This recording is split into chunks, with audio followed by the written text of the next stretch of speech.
A gente volta a falar sobre aquele caso dramático. 3 pessoas morreram num acidente na BR-153. O motorista acusado de provocar essa tragédia prestou depoimento hoje pela manhã. Ele conta como aconteceu a tragédia e afirma que não bebeu durante esse momento. Mas um dos passageiros fala exatamente o contrário. Almir Costa. Elson Ferreira Coelho chegou na Delegacia de Investigação de Trânsito para prestar depoimento acompanhado de um advogado.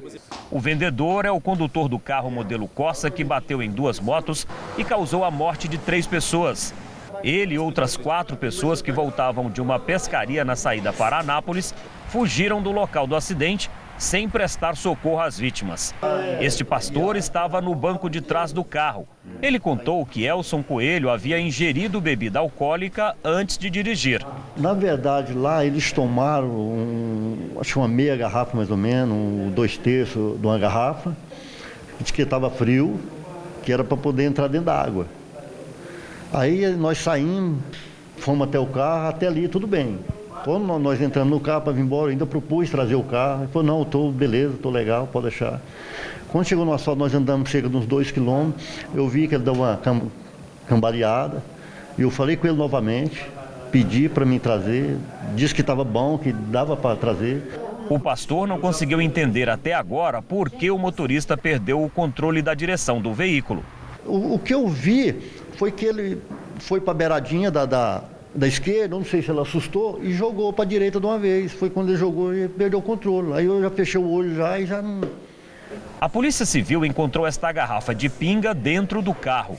Mas Elson Coelho nega que tenha bebido e disse por que aconteceu o acidente. Eu fui fechado por outro carro. Você tinha bebido? Não. Você bebeu? Não. E essas garrafas que estavam dentro do carro? Era de outro dia antes, não tem nada a ver com isso aí.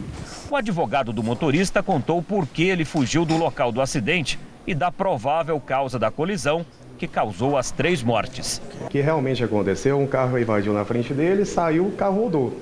Ele foi bateu não sabe nem o que aconteceu. O motorista deve ser indiciado por homicídio doloso quando há a intenção de matar.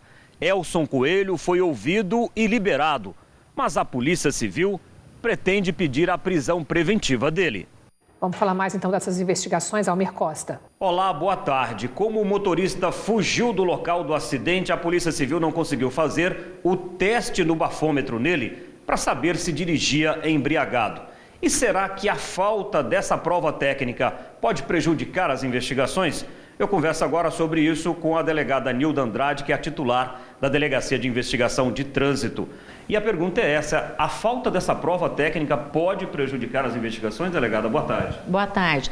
Não prejudica as investigações porque o teste do bafômetro não é a única prova. Então, nós vamos trabalhar agora com a prova testemunhal para comprovar que no momento do acidente o condutor ele estava embriagado, ou seja, havia ingerido bebida alcoólica antes do acidente e por isso assumiu que poderia, ao ingerir bebida alcoólica, provocar um acidente naquela proporção com 3 vítimas. O depoimento dessa testemunha que estava no carro foi importante até agora para a investigação? Sim, que ele demonstra que eles estavam no córrego João Leite quando ele começou a ingerir bebida alcoólica e que no momento do acidente tudo indica que ele perdeu o controle da direção por estar sob efeito do álcool. Outra coisa, já se tem certeza, convicção, a polícia, a perícia do que provocou o acidente, que nem mesmo o Elson dá certeza absoluta do que aconteceu. Ele fala que foi fechado, mas não sabe por que carro, não tem clareza dessa informação. Isso, a Polícia Civil começou as investigações no momento do acidente, foi realizado o exame pericial e agora, no decorrer das investigações, é que nós vamos esclarecer essa questão da dinâmica do acidente. Por que a Polícia Civil deve indiciá-lo por homicídio culposo e não doloso? Aliás, doloso e não culposo. O crime de homicídio culposo, conforme o Código de Trânsito, ele é por imprudência, ou seja, foi uma falha humana ali. Agora, então a pena é de 4 anos, poderá chegar a 6 pela omissão do socorro, porque eles evadiram do local. Agora, o homicídio doloso, ou seja, aquele que quando ele ingeriu bebida alcoólica, sabendo que ele poderia envolver num acidente com vítimas graves, igual ocorreu, aí então ele assumiu, ele teve, aquele resultado lhe foi indiferente. Então ele responde pelo crime de homicídio doloso pelo Código Penal e não o Código de Trânsito, cuja pena pode variar de 6 a 20 anos de prisão. Ok, delegado, obrigado pela participação da senhora no Jornal do Meio-Dia. As investigações vão continuar e a Polícia Civil pretende, como disse na reportagem, pedir a prisão preventiva desse motorista.